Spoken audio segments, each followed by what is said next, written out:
Hello, magandang hapon muli sa ating lahat. Narito tayo uli at mag-aaral ang salita po ng Diyos. Tayo po magpasalamat at muli tayo po ay magkatipon sa pag-aaral ng salita ng Diyos. So, uh, dalawang beses po akong hindi nakapag-vlog dahil nagkaroon po ng aberya ang aming internet. So ngayon po ay naayos na uli, kaya tuloy na naman po ang ating pag-aaral sa salita po ng Diyos.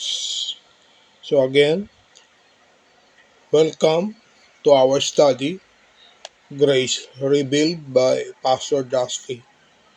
So ating pong aaralin yung pinamagatan pong God did not abandon His creation.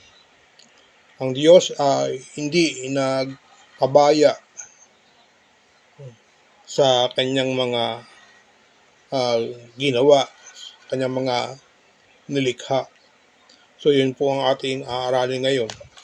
Ang ating pong teksto ay matatagpuan po natin sa Genesis chapter 1, the very familiar verses, no? Verse 27 hanggang 28. Ito po ang sabi. Pakinggan po ninyong mabuti.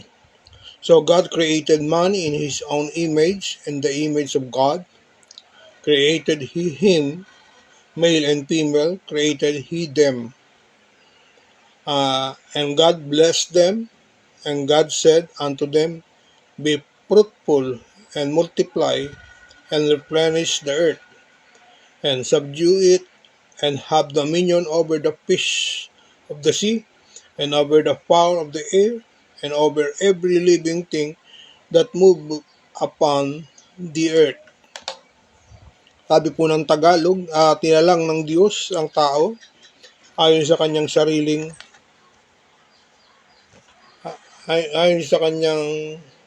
sariling wangis o larawan ng Diyos. Siya ay nilalang sila na lalaki at babae. Verse 28 ng Tagalog po, at sila ay binasbasan ng Diyos. At sa kanila sinabi ng Diyos, kayo'y magpalaanakin at magpakarami at kalatan ninyo ang lupa at inyong sipilin at magkaroon kayo ng kapangyarihan sa mga isda sa dagat, sa mga ibon sa impapawid, at sa bawat hayop na gumagalaw sa ibabaw ng lupa. So, bago po yan, tayo po ay manalangin. Amang banal, salamat po sa iyo, Diyos, sa mga sandaling ito na muli kaming mag-aaral ng iyong salita at malaya naming alamin ang iyong mga kalooban para sa amin. At lubusan po kayong makilala ng aming kaluluwa, ng aming puso, ng aming isipan, na kayo ang Diyos na lumikha sa amin at aming tagapagligtas. Amang banal, pupuri kami at sumasamba sa iyo sa mga sandaling ito habang inaaral namin ang salita sa ngalan po ng aming Panginoong Jesucristo. Amen. So, dako na po tayo sa ating pag-aaral. Ang Diyos po ay hindi po siya nagpabaya sa kanyang mga nilikha. Ang buong Biblia ay mauunawaan po natin sa apat na salita. Kung atin pong babasahin ang Biblia, God did not abandon His creation. At ang buong Biblia po ay makikita natin, mauunawaan natin sa apat na salita. Ano po iyon? Una po, yung kanyang creation. Tapos po, pag binasa pa po ninyo ang Biblia ng tuloy-tuloy, ay makikita po ninyo ang tao po ay nag-fall sa kanyang kasalanan, nahulog sa pagkakasala sa pagtukso ng ahas kay Eva at kay Adan. At kagyat na kumilos ang Diyos nung ang tao ay mahulog sa kasalanan at pumailalim sa tukso ng kaaway na matandang ahas na si Satanas. Kagyat na kumilos ang Diyos, ito po ang kanyang ginawa. Nagkaroon siya ng redemptive work. Yun po tinatawag na redemption. Dahil nag-fall ang tao sa kasalanan, pasok kagad ang Panginoong Diyos. Nagkaroon siya ng tinatawag na redemption. Sabi po ng Genesis chapter 3 verse 15 na darating ang panahon na si Satanas ay dudurugin ang kanyang ulo ng babae. Ang tinutukoy po ay si Kristo. Ang mga mananampalataya po, ang tawag sa kanya ay Bride of Christ. Si Kristo po ang dudurog ng ulo ni Satanas. At si Satanas naman ang tutuklaw sa sakong ng babae. At tinutukoy po, ang guguluhin po niya, ang aawayin po niya ay ang Bride of Christ at ang Kristo, ang babae na tinutukoy. Notice po, meron po tinatawag na perfection. Sabi ko kanina, ang buong Biblia ay mauunawaan natin sa 4 na salita: creation, fall, redemption, and perfection. So hanggang ngayon po nagaganap po yung redemption, yung pagliligtas. Kaya nga sabi ho ng Matthew 28, sabi, go ye and preach the gospel, teaching them, baptizing them in the name of the Father, the Son, and the Holy Spirit. So yung redemption sa Genesis chapter 1 na nag-fall ang tao, ay yung redemption na ginawa ng Diyos hanggang ngayon po ay tuloy-tuloy na nangyayari. At pagkatapos po nito, magkakaroon po ng perfection. Ang huling-huling pasusukuin ng Diyos na kanyang sa kaaway na si Satanas ay dudurugin yung kanyang ulo, at sabi diyan, yung kamatayan ay wala na siyang kamandag sa buhay ng tao. Gagawin ho tayong perfect, ganap, at magkakaroon tayo ng buhay na walang hanggan. So ibabalik yung pagiging perfect ho natin, pagiging ganap ho natin sa pagkalikha ng Diyos sa atin, yung image and likeness of God, yun po ang ibabalik, perfection. So ang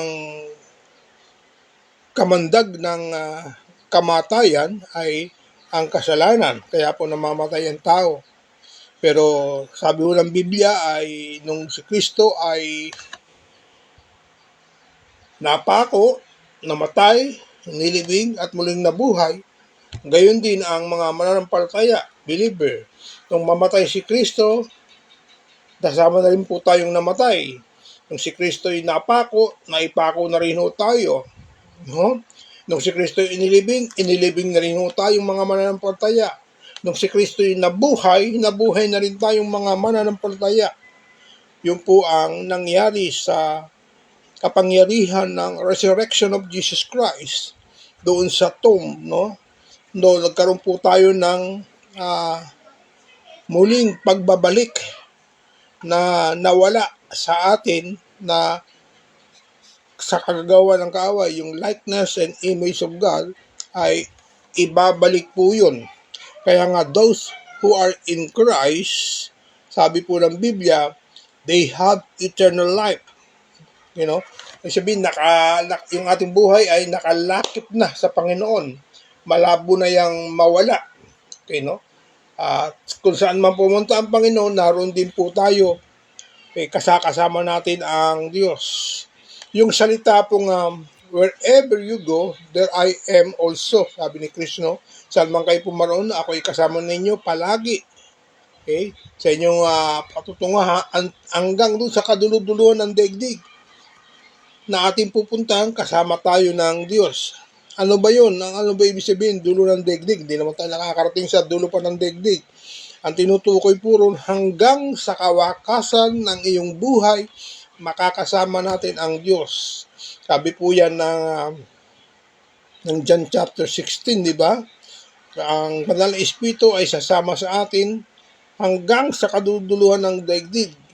At lahat ng ating ituturo ng mga salita ng Diyos sa daigdig na ito ay ipapaalala niya sa atin. Yun po ang magiging trabaho ng banal na Espiritu. So gagawin po tayong muling ganap at perfect sa harapan ng Diyos. If you read the entire Bible, the whole Bible is God of redemption. So, pag binasa raw po natin ang buong Biblia, ay ang Biblia ay ito po ay makikita natin ang pagliligtas ng Diyos sa sangkatauhan. Okay, kaya kailangan nun natin ang pagbabasa, pag-aaral ng banal na kasulatan. By the way, ang ating inaaral po ay systematic theology. So dapat alam natin, marunong tayo bilang mananampalataya sa systematic theology para malinaw nating maipaliwanag, maipalaganap ang mga aral ng salita ng Diyos sa sanglilik. Sabi ho ng ating binasa kanina sa Genesis, laganapan ninyo, paramihin ninyo ang inyong mga lahi, sabi ho ng ating inaaral. Ang Amerika po ay merong kwento, meron silang kasaysayan, the history of the America. Sa kasaysayan po ng Amerika ay nagkaroon ng tinatawag pong monkey trials. Ano ba yung monkey trials? Ito yung pagtuturo ng evolution versus the divine creation. Kasi sa Amerika po ay may sumulpot po na isang professor sa isang eskwelahan na gobyerno. Ang pangalan niya po ay si John Scoop. Si John Scoop ay sinadya niya na ituro ang evolution para itest ang gobyerno ng Amerika sa School of Daytona, Tennessee. Dito ho sa Amerika kasi sa panahong ito ay mahigpit na ipinagbabawal na ituro ang labag sa banal na kasulatan.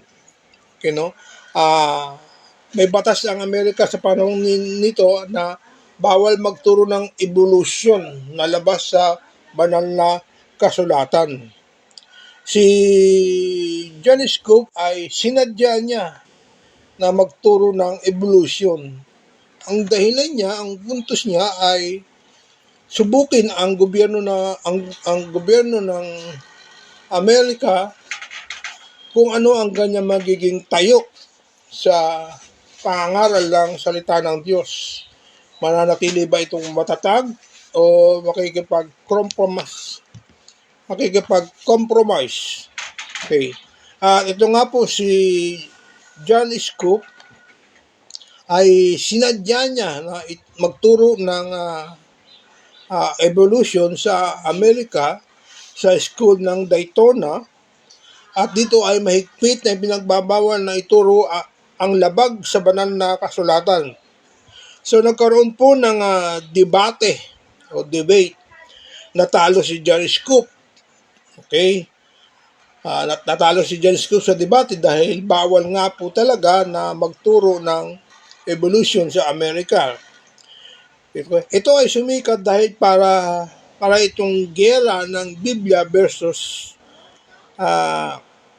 modernism. Okay. Nagsadya ang mga Kristiyano dahil sila ay nagsaya ang mga Kristiyano dahil sila ay nanalo at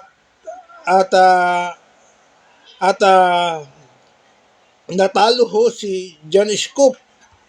Okay, Pero napasama at nasira ang testimony ng Amerika dahil dati siya ang pinipersecute bilang mananampalataya. Ngayon, siya na ang persecutor. Inusig nila ng sobra itong si John Scoop. Kasi marami rin pong followers si John Scoop. Okay. Pero sa tingin ni John Scoop, sabi niya, siya yung nanalo sa debate. Dahil ang Amerika ay wala siyang tayo na ipaglaban ang pagtuturo ng evolution sa buong Amerika sa mga eskwela na ito na ipaglaban ang salita po ng Diyos. Okay, at ang pagtuturo ni John Scoop sa evolution ay sinadya upang makita niya ang tayo ng gobyerno patungkol sa Biblia. Okay, no? Si John Scoop, sila ang nanalo. Sabi niya, si John Scoop ay siya yung parang nanalo dahil siya yung inusig. Okay. Sa buong si John Scoop sila ay nanalo kasi hindi kayang isabatas ang doktrina ng Biblia. Ito ang puntos ni John Scoop. Gustong mangyari ni John Scoop ang mga doktrina ng banal na kasulatan, yung aral ng kasulatan ay isabatas at gawing itong pamantayan ng mga tao, gawing siyang batas. Lamang ay hindi nangyari. Okay. Kaya sabi ni John Scoop, siya ang nanalo. Okay? Sabi niya, nais ni John Scoop na isabatas ang doktrina ng Biblia sa buong bansa, gagamitin lang ang doktrina sa kanya-kanyang simbahan, sabi ng gobyerno. Kaya yung doktrina, yung aral ng Diyos ay hindi siya lumaganap ng todo, ng hayagan. Kasi nga, hindi siya pinayagan ng gobyerno na American na isabatas. Ito ay mangyayari lamang, ang pagtuturo ng mga doktrina ng Biblia ay sa kanya-kanyang simbahan lamang. Okay. Dahil sabi ng gobyerno, dahil hindi ito trabaho ng legislation. Ano ba yung legislation? Yung mga gumagawa ng batas. Tanong, kaninong trabaho ito? Trabaho ito ng bawat believer na ituro ang Biblia. So, yun po yan. Kaya, dito po nanggaling yung separation of state and the church, no? Kung si John Scoop ay natalo at siya na yung inuusig dahil hindi niya naipaglaban yung evolution na dapat ituro, ay hindi nga siya nanalo dahil ayaw yun ng gobyerno. Dapat labas daw sa katuruan ng Biblia ay bawal sa kanila, katulad ng evolution. Yun naman ay sinadya lang ni John Scoop para subukin ang kanilang gobyerno kung ano talaga ang tayo sa banal na kasulatan. Kaya sabi ni John Scoop, siya ang nanalo dahil hindi kinaya ng gobyerno na isabatas ang turo ng Biblia o ang Biblia at ang mga doktrina nito. Kaya walang batas sa buong mundo na kailangang sumunod sa banal na kasulatan. Ang pagsunod sa banal na kasulatan ay mangyayari lamang sa kanya-kanyang simbahan. Kaya sabi ni John Scoop, siya yung nanalo. So, ano ang kwento? Bakit natin ito kinikwento? Kasi kung pinakinggan lamang ng otoridad sa panahon ni John Scoop ang isabatas ang Biblia, sana ay lumaganap na ito. Nagkaroon na ito ng katuparan. Okay, no? Kaso, hindi nangyari. You know? At ngayon, meron pong sinasabi ang banal na kasulatan sa Matthew 28, "Go ye and preach the gospel, teaching them, baptizing them in the name of the Father, the Son, and the Holy Spirit." So, inuutos ng Biblia ang pangangaral ng salita ng Diyos kay sa mga mananampalataya, hindi sa gobyerno nanggaling. Kaya kung nanggaling sa gobyerno ang utos na ipangaral ang salita ng Diyos, Sa bawat bansa, disensa na ay tapos na ang pangangaral ng banal na kasulatan. Pero hindi po nangyari. Kaya marahil ay hindi pa kalooban ng Diyos ang ganong pangyayari. Pero si John Scott ay naisip niya na iyon. Okay. Balik tayo sa ating aralin. If you read the entire Bible, the whole Bible is God of redemption. Pag binasa raw po natin ang Biblia o ang buong Biblia, ito ay makikita natin ang pagliligtas ng Diyos. Ito po yung ating katuruan sa Genesis chapter 27 verse 28. Okay, no? 27. God created man in His own image. In the image of God created He him. Male and female created He them. And God blessed them. And God said unto them, be fruitful. Ito na, no? And multiply and replenish the earth. And subdue it and have dominion over the fish of the sea. And over the fowl of the air. And over every living things that move upon the earth. So, hindi nangyari, no? Sabi ho ng Biblia ay tayo ang paghaharian natin ang mga hayop. Paano mo paghaharian ang leon, ang cobra, ang mga ahas? Tutuklawin ka niyan, papatayin ka niyan. So, hindi nangyari. No?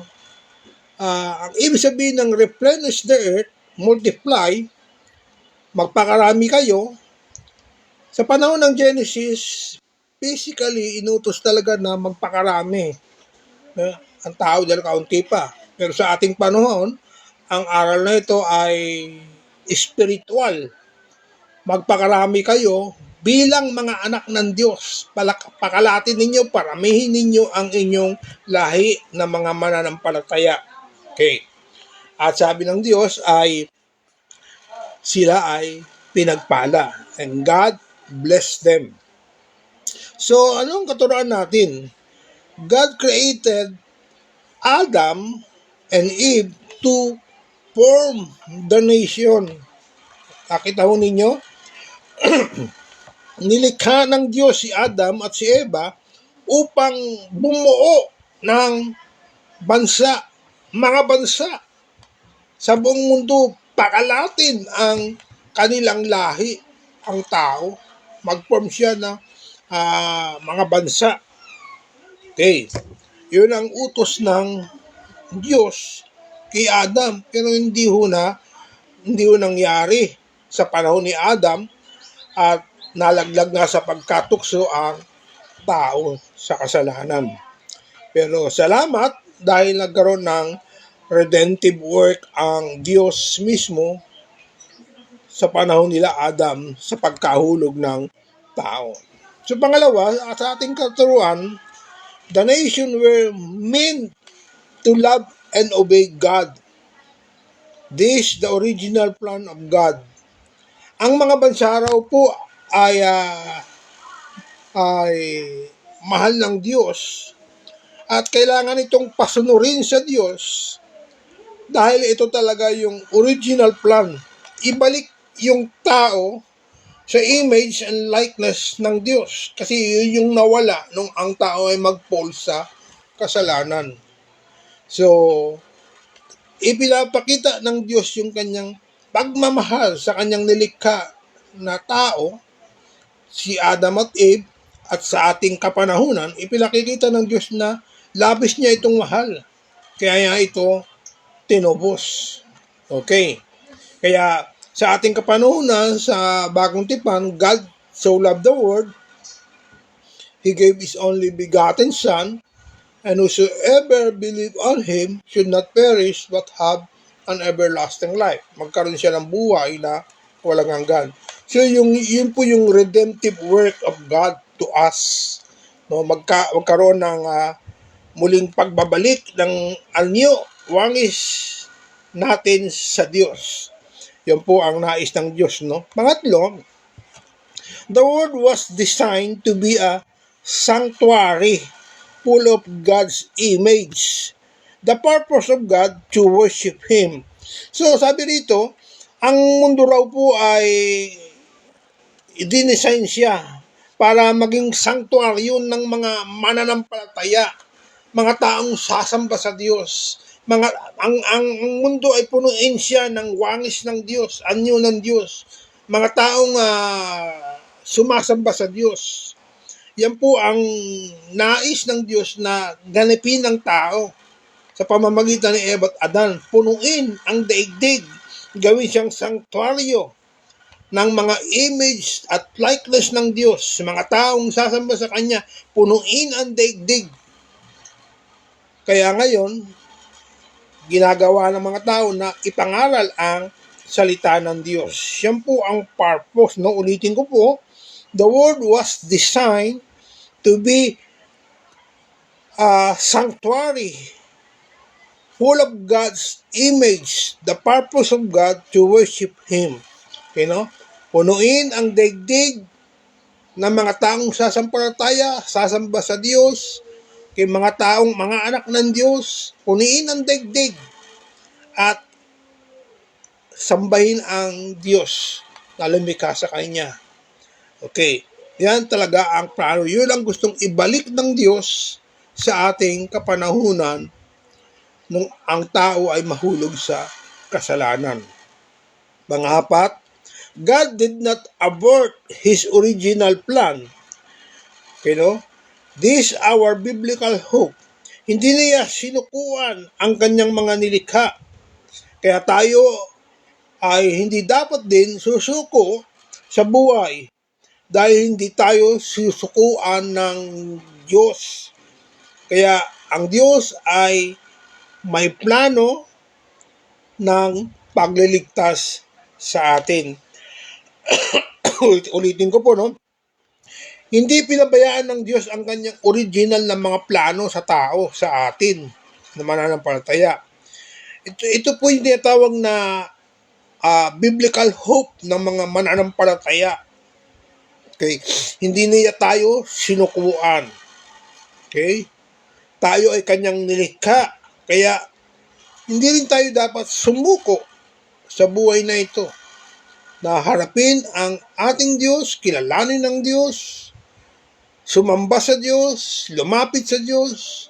Siya lamang ang ating paglingkuran. Patuloy dapat natin itong ginagawa dahil mismo ang Diyos ay hindi siya sumuko sa pagliligtas sa atin. So hanggang ngayon, ginagawa ng Diyos yung pagliligtas sa kanyang wangis at anyo ng mga tao. Okay, yan po yan. Kaya, hindi tayo dapat susuko sa buhay na ito dahil may plano ang Diyos na pagliligtas. Okay. Ano ang application nito sa ating buhay? Look back to God's original design.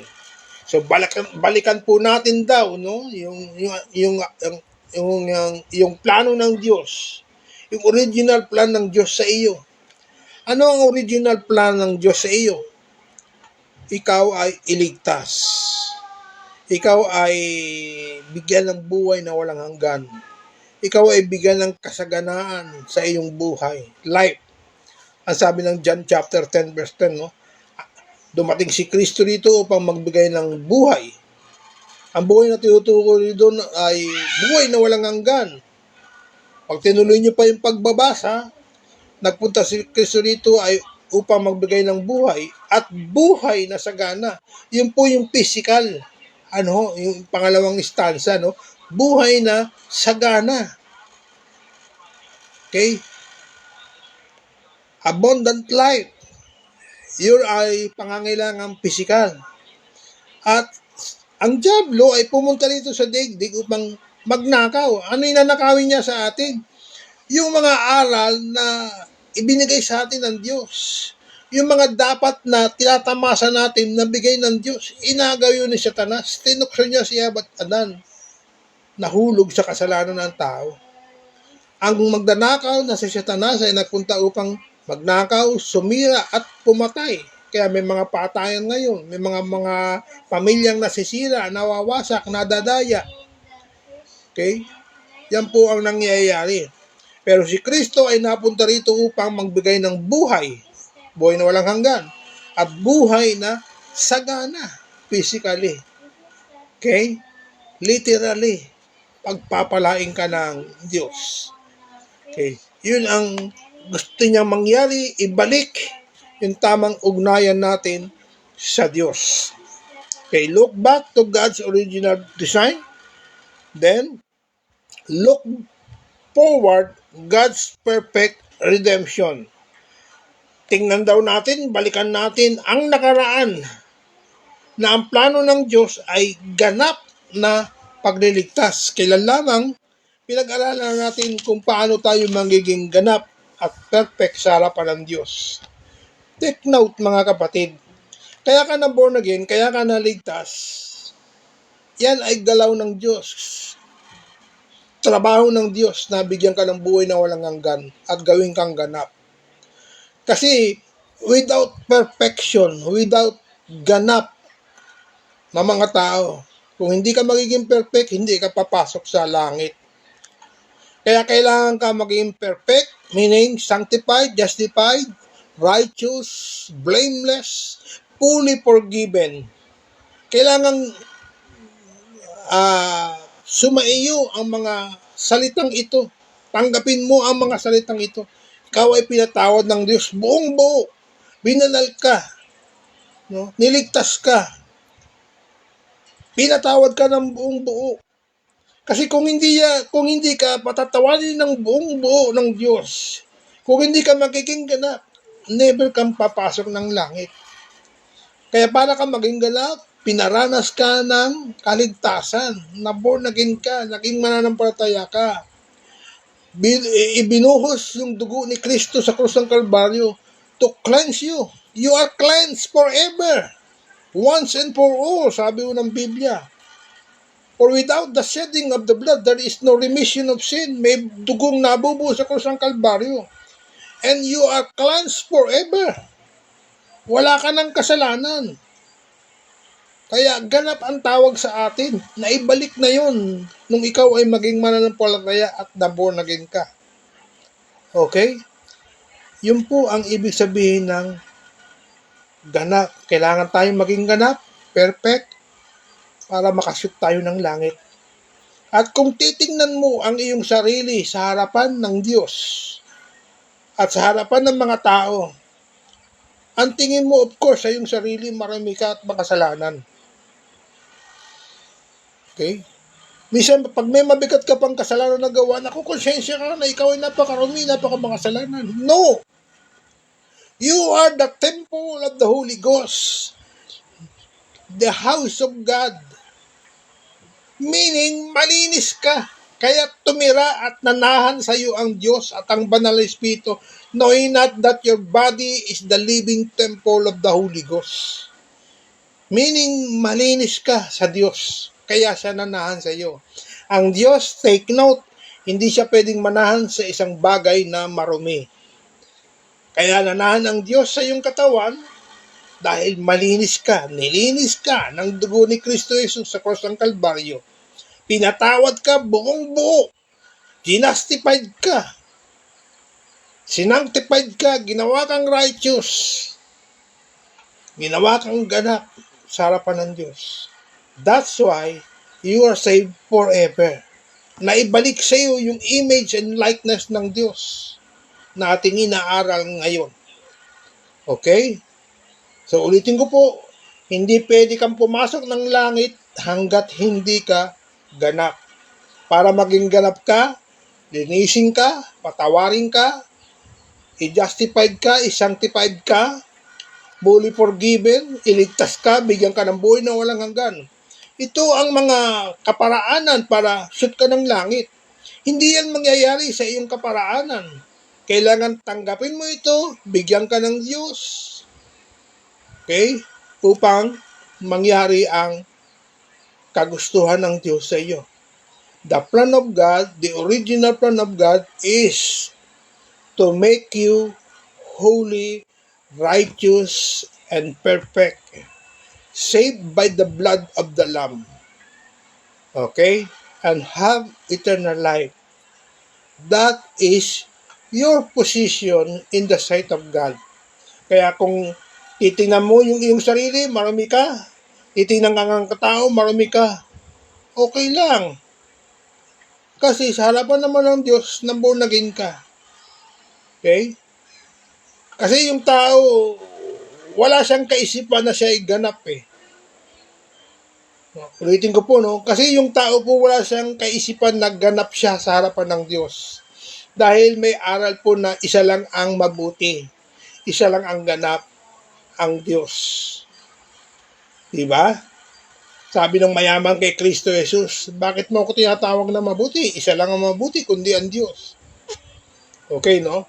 Ibang aral po yun. Gusto lamang ipakita ni Kristo dun sa mayamang binata ay hindi siya magmamana ng buhay na walang hanggan hanggat hindi niya isinusuko ang buong buhay niya sa Diyos. Hindi niya kayang isuko yung kanyang kayamanan. Kaya sabi ni Kristo, hindi ka ganap. Okay. Para ka maging ganap, pagbil mo ang iyong kayamanan, kang maging sa mga mahihirap, tinsunod ka sa akin. Bagsak ho balikad ng mayaman na binata, hindi niya ginawa. Sigurado na may buhay siya na walang hanggan kung ginawa niya. Pero hindi niya ginawa. Bagsak nga yung balikat niya, nanginayang siya sa kayamanan. Ang konteksto po na ikaw ay magiging ganap, those who are in Christ has eternal life. Nakadikit na yung buhay mo kay Kristo Di ba? Namatay si Kristo, namatay ka na rin. Napako si Kristo, napako ka na rin. Nabuhay si Kristo, nabuhay ka na rin. You know? Kaya tayo po ay malabo nang mawala ang kaligtasan dahil nakadikit na yung buhay natin kay Kristo. Those who are in Christ, in Him, okay, meron siyang buhay na walang hanggan. They have eternal life. Okay, no? So, yun po yun. Okay. Balik po tayo sa ating arin. Pangatlo, sa ating pong application, live a redeemed life now. Take note. Now you experiencing what? Eternal life. Ngayon, nararanasan na natin ang buhay na walang, ngayon pa lang, nasa iyo na ang buhay na walang hanggan. So, live like a redeemed life now.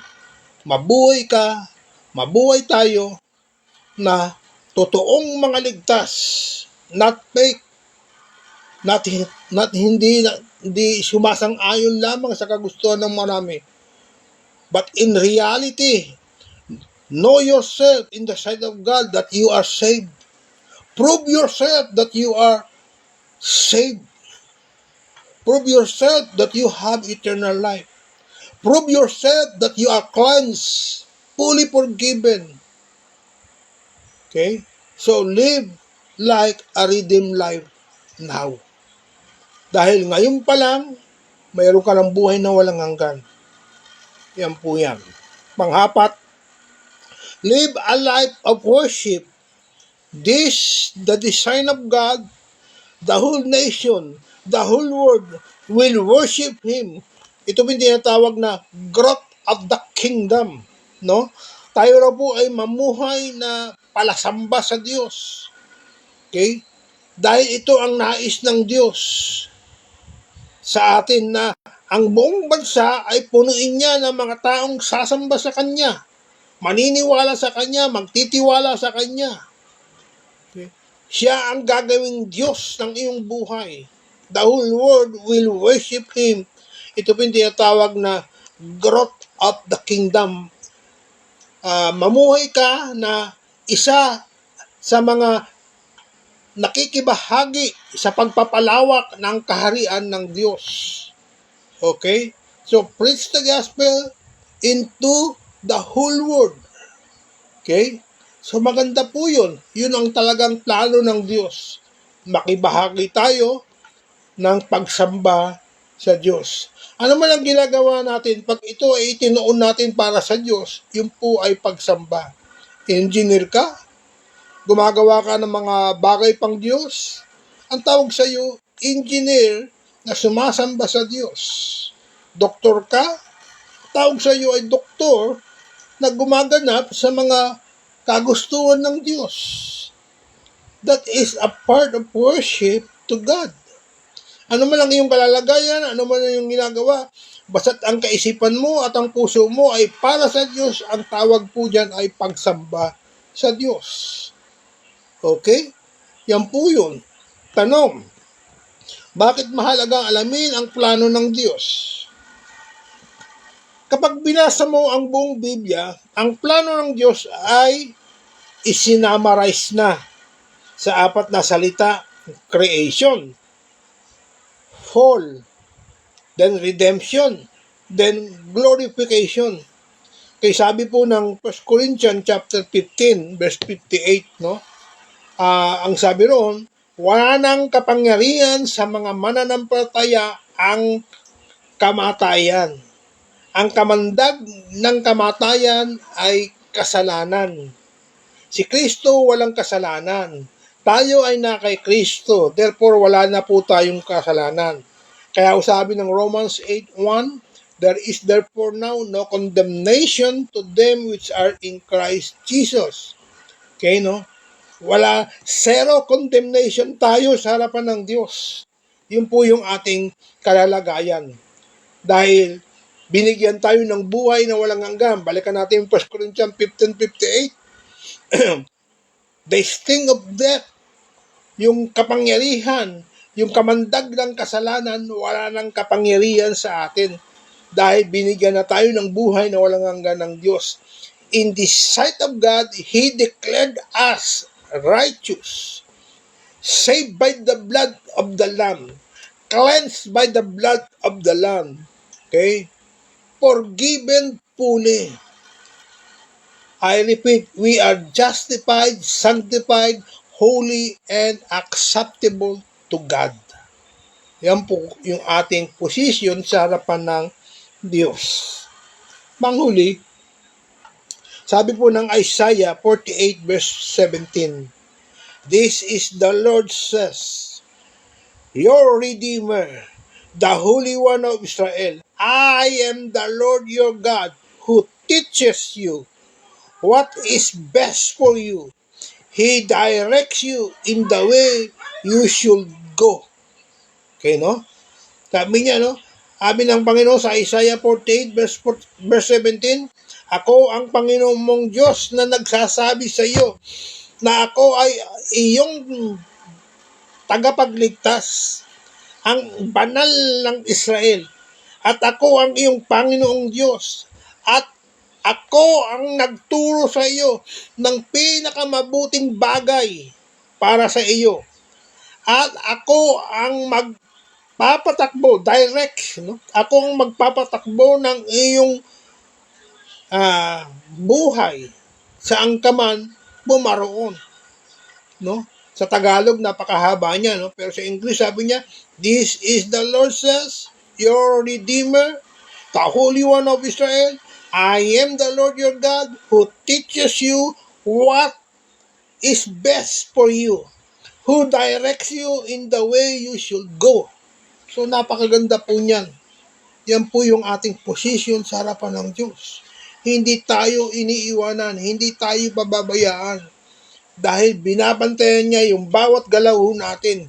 Gusto niyang makilala mo ng lubusan ang Diyos. Lumago tayo sa Kanya upang masamba mo siya ng buong buo sa iyong buhay. That's the plan of Diyos, ng plan ng Diyos sa ating buhay. Okay? So, kung naborn again ka, naibalik na yung original na kalalagayan mo sa harapan ng Diyos. Okay? Iyan po yan. Okay. We need to trust the gospel that brings salvation to us. Kailangan nating magtiwala sa ebanghelyo na nagdadala sa atin ng kaligtasan. Okay, una, Jesus suffered. Nagpakahirap, nagdusang Panginoong Hesus. Bigyan ka lang ng buhay na walang hanggan. Linisin ka lang sa iyong mga kasalanan. Patawarin ka lang ng buong buo. Okay? At gawin kang ganap sa harapan ng Diyos. Ganap na naman ang mabanggit. Hindi ka pwede talagang mapasok ng langit hanggat hindi ka perfect at hindi ka ganap. Paano mangyayari yun? Gagalaw ang Diyos, kumilos ang Diyos, ginawa ka niyang perfect. Paano ka naging perfect? He cleansed you forever. He washed you forever. He redeemed you forever. He justified you forever. He sanctified you forever. He declared you righteous forever. Okay? That's why you are ganap sa harapan ng Diyos. Shoot ka ng langit. Okay? Yan po yan. Jesus suffered for you, for us, and have eternal life. He shed His blood. He died. Dumanak yung kanyang dugo. Yun ang purpose. Para bigyan ka ng buhay at linisin ka sa iyong kasalanan. Namatay siya. Nilibing. Kasama na rin tayo. At nagbangon na magmuli to pay for everyone of your sin. Upang bayaran ang bawat kasalanan mo. Hanggang sa kalit-liitan at hanggang sa pinakamalaki mong kasalanan, pinatawad yun ng Diyos. Kahit yung kasalanan mo gagawin bukas o mangyayari bukas, pinatawad na yun ng Diyos. Past, present, and future. Why God forgive us past, present, and future? Para ka maging ganap. Kasi kung may katiting na kasalanan, hindi ka talaga pasok ng langit. Pasok ka lang ng langit kung wala ng anumang kasalanan sa iyong buhay. At kailangan ka maging perfect at ganap sa harapan ng Diyos. Okay. Sabi po ng 1 Corinthians chapter 15. Buksan po natin ang 1 Corinthians. Okay, 1 Corinthians 15 verse 1 to 4. Ito pong sabi, moreover, brethren, I declared unto you the gospel which I preached unto you, which also you have received, and wherein ye stand, by which also ye are saved. Past tense po, no? If ye keep in memory what I preached unto you, unless ye have believed in vain. Okay? So, yun po yun.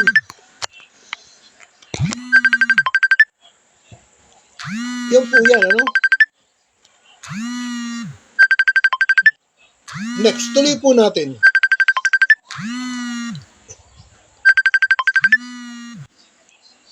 Verse 4,